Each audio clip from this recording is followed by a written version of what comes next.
అందరికీ స్వాగతం. మాఘపురాణంలోని 20వ అధ్యాయం శివబ్రహ్మల వివాదము. గృత్సమద మహర్షి మరలా ఇట్లు పలికెను. శ్రీ మహావిష్ణువు తత్వమును మహత్యమును వివరించు మరి ఒక వివాదమును వినుము. బ్రహ్మ రజోగుణ ప్రధానుడు, శివుడు తమోగుణ ప్రధానుడు కదా.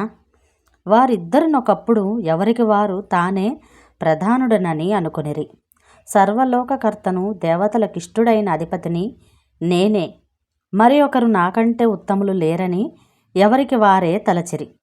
ఎంతకాలము గడిచినను వారి వివాదము ఆగలేదు. కాలము గడుచుచున్నదే ఉన్నది, వివాదము పెరుగుచున్నదే ఉన్నది. ఇట్లుండగా వారి ఎదుటను ఒక మహారూపము సాక్షాత్కరించెను. ఆ రూపము అనేక సూర్యుల కాంతి కలిగి తేజోమయమై ఉండెను. అనేకములైన ముఖములు, నేత్రములు, బాహువులు, పాదములు కలిగి సర్వవ్యాప్తమై తనకు తానుగా జనించి సర్వతో వ్యాప్తమై ఉండెను. దివ్యము, మనోహరము, అనంతమనుగు ఆ రూపము శ్రీ మహావిష్ణు రూపమని వారు గ్రహించిరి. సర్వమును ఆ రూపమునందే వారు చూచిరి. బ్రహ్మ, శివుడు ఆ రూపము చెవులలో నుండిరి. ఈ విచిత్ర మనోహరమైన అనంత రూపమును చూచి శివబ్రహ్మలిద్దరూ ఆ రూపము తుది మొదళ్లను చూడదలిచిరి.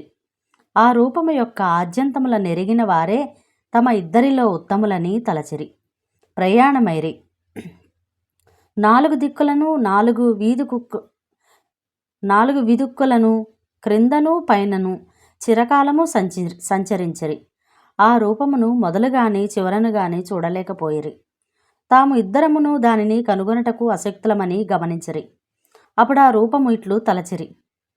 ఈ పురుషుడే జగత్కర్త, సృష్టి స్థితి లయాత్మకమైన కాలస్వరూపుడు, గుణాధికుడు, గురువు, రక్షించువాడు, సర్వేశ్వరుడు, స్వయం ప్రకాశుడు, సర్వప్రాణులయందు నివసించువాడు, సర్వప్రాణులను తనయందే నిలుపుకొనువాడు. మనము వీనికంటే అధికులము కాము. మన వలన ఏమీయూ జరుగుటలేదు. ఇట్టి యథార్థ పరిజ్ఞానము కలిగి శ్రీ మహావిష్ణువును ఇట్లు స్తుతించెను. బ్రహ్మ శివకృత విష్ణుస్తుతి. అనంతమూర్తి, సర్వాధ్యయము, సర్వాధారము, అనంత ప్రకాశము, సర్వ మనోహరము అయిన నీ స్వరూపమును మాకు మరింత ప్రత్యక్షమన్నట్లు చేయము. సర్వాత్మక, సర్వేశ్వర, సర్వప్రాణి నమస్కృత అనుగ్రహించుము. నీవు సర్వకర్తవు, భర్తవు. నీ తేజం అనంతము. నీవందరికీ అన్నింటినీ ఇచ్చుచున్నావు. సర్వస్వరూపుడవు, సర్వవ్యాప్త రూపుడవు అనుచు ఇట్లనిరి. హే విష్ణు, అనంతమూర్తే, తవఘన నిఖిలాకార మాధ్యా స్వరూపం, సర్వాధారం, సురేశం దినపతి, హతబుక్కోటి సూర్యప్రకాశం, అవాభ్యామ్రత్రి దృష్టం సకలముని మనోవాసమాబ్జాయతాక్షం, చిద్రూపం స్వాత్మశక్త్యాకురం, నిఖిలగురో సర్వరూపం త్విదానం. నమస్తే విశ్వాత్మన్ విధిహర సురేంద్రాది విభూధై త్రైశాస్త్రాలహై నిగతిన వ్యాఘ్రంభుజయుగం, పరం మంత్రం యంత్రం పరమపద బీజం జ్వలతి యః ససాక్షాత్ సా రూపం వజ్రతి తవ దేవేశ సతతం.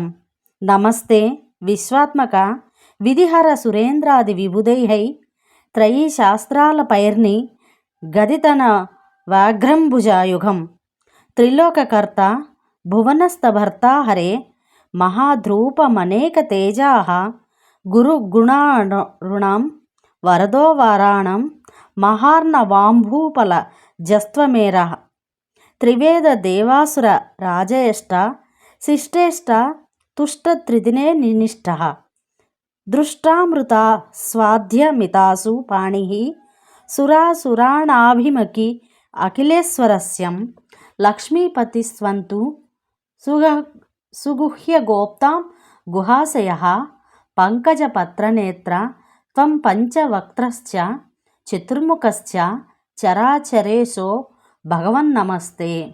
సృష్టించ విశాలాం సృజసి త్వమేవ శైశ్వర్యవాన్ సర్వగుణశ్చేదేవ త్వమేవ భూర్భురి కృతః ప్రవేశః, తథాత్యభూత్యం విదదాసి హస్తత్త త్వమగ్నిసూర్యౌ పవనస్త్యమేన యమో భవాన్ వైశ్రవణశ్చమేవ త్వమేవ శక్రుసురలోకనాథః నాథాది నమస్తుభ్యం భగవాన్ నమస్తే. పరమం పరాణం పరమ పవిత్రం పురాణ కర్తారమణం తమాశ్రయం త్వాం వేదమాహు కవయః సుబుద్ధ్యా నమోస్తుతే. పన్నగ వైరికేతో వేదాశ్చ వేదశ్చ దిగంతరాళం యష్టాసురస్థానమపి త్వమేవ కర్మాణ్యం నంతాని సుఖప్రదాని. రుచశ్చ వాచో నిగమాశ్చ సర్వే నదీషు గంగా హిమవాన్నగేషు మృగేషు సింహో భుజగేష్వనంతః రత్నేషు వజ్రం జలజేషు చంద్రక్షీరోదదాశ్చాపి యథాత తథాత్వం అహం ప్రభుస్తద్వద్దహం ప్రభుశ్చ సంస్పర్ధమౌనౌ బహువర్షవాం తస్మాదిదానీం పరిహర్తుమేన్యం స్వయం ప్రభుస్త్వం కరుణైకరాశిః తేనాత్ర తే దర్శనబుద్ధి రాసీత్ కృపాళో భగవన్నమస్తే. తూర్ణం జగన్నాథ మహత్స్వరూపం భూత్వా పునః సౌమ్య వపుః ప్రసీదః. ఇట్లు శివుడు బ్రహ్మ చేసిన స్తుతిని విని శ్రీ మహావిష్ణువు ప్రసన్నుడై సహజమైన సౌమ్య స్వరూపముతో వారికిట్లనెను. బ్రహ్మేశ్వరులారా, మీరిద్దరూ చిరకాలము వివాదపడుచుండుటచే మీ వివాదమును నిలుపుటకయే నేను ఇట్టి విరాట్ రూపమును ప్రదర్శించితిని. మీరును నా విరాట్ రూపమును గమనింప నా శక్తులై మానసిక వికారమును విడిచి ప్రశాంత బుద్ధులై నన్ను స్తుతించితిరి. మీ వివాదమునకు కారణమును నేనెరుగదను. ఆ వివాదమును ఎవరునూ పరిష్కరింపలేరు. సత్వరజస్తమో గుణములు ప్రకృతి వలన కలిగినవి. ఆ గుణములకు లోబడిన వారికి యథార్థము తెలియదు. సత్వగుణము నిర్మలము, స్వయం ప్రకాశకము, అనామయము, సుఖ సంగముచే దేనిని బంధించును. ఆత్మకు శమము, దమము అందు హింసాక్షాక్తి మున్నగు గుణములను కలిగించి పరలోక సుఖము అందించును.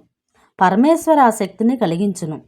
రజోగుణము రాగాత్మకమై ఆశాశక్తిచే ప్రబలమగును. జీవికి కర్మాశక్తిని కలిగించును. అనగా పరమాత్మ స్వరూప జ్ఞానము కప్పి ఇహలోకమును చెందిన ప్రయోజనములను ఇది జ్ఞానమును పోగొట్టి మోహము పెంచును. దీనినే పరమాత్మ జ్ఞాన ప్రయత్నము వెనుకబడును. దీనివలన ప్రమాదము కలుగును. ప్రమాదమనగా చేయవలసిన దానిని మరుచుట ఆలస్యము. అనగా చేయవలసిన కార్యము తెలిసినను శ్రద్ధ సరిగా లేకపోవుట, శ్రద్ధాలోపముచే కార్యనిర్వహణాశక్తి లేకపోవుట జరుగును. నిద్ర అనగా నీయా జ్ఞానము చేయవలసిన దానిని విడి నిద్రించుట. కావున ప్రమాదాలస్య నిద్రలు తమోగుణ జనితములు. జీవిగుణ త్రయబద్ధుడు కాక పరమాత్మ చింతన చేసినా మంచిది. నేను దీనిని పొందితిని, దీనిని పొందగలను, నేను చేయగలను, నాకెవరనూ సాటి. ఇట్టి బుద్ధి ఆలోచన రజస్తమోగుణముల ప్రభావము. మీకును ఈ గుణప్రభావము వలన వివాదము కలిగి పెరిగినది. మొట్టమొదటనంతయు చీకటిగా నుండినది. పంచభూతములైన అప్పటికీ ఏర్పడలేదు. అప్పుడు నేను సృష్టి చేయుటకై మొదట బంగారపు ముద్ద వలె ఉంటిని. తరువాత నవయవనము ఏర్పడినవి. తరువాత మన ముగ్గురము ఏర్పడితిమి. మనము ముగ్గురము సృష్టి స్థితి లయములకు కర్తలమైతిమి. బ్రహ్మ సృష్టికర్తగను, నేను పోషకునిగను, శివుడు లయకర్తగను, మనము ముగ్గురము అయితిమి. కావున ఒకే దాని నుండి వచ్చిన మనకు మొదట భేదము లేదు కదా అని బ్రహ్మకు శివునికి శ్రీ మహావిష్ణువు తత్వమును స్మృతికి తెచ్చెను. మరియు బ్రహ్మతో ఇట్లనెను: బ్రహ్మ, నీవు స్వతంత్రుడవు, నిగ్రహానుగ్రహ సమర్థుడవు, సర్వప్రాణులను సృష్టించిన వాడవు, దేవతలకు ప్రభువువు, వేదములకు స్థానము, అన్ని యజ్ఞములకును అధిపతివి, సర్వలోకములకు సంపదనిచ్చువాడవు, స్వశక్తితోడనే పరమాత్మ యోగము నందిన వాడవు, సర్వరక్షకుడవు, నానాభి కమలయందు బాలార్కుని వలె ప్రకాశించువాడవు. మనకు భేదము లేదు. ఏకత్వంలో ఉన్న నేనే అనేకత్వము నందితిని. మనమిద్దరము ఒకటే. నువ్వు నావలనే సమస్త దేవతలకు పూజనీయుడవు అని బ్రహ్మ మనస్సును నచ్చునట్లుగా తత్వమును బోధించెను అని కృష్ణమద మహర్షి జాహ్నమునికి విష్ణు సర్వవ్యాపకత్వమును వివరించెను. మాఘపురాణమందలి 20వ అధ్యాయం సంపూర్ణం. మరో అధ్యాయంలో మళ్ళీ కలుసుకుందాం. Share, like, subscribe. Thank you for watching.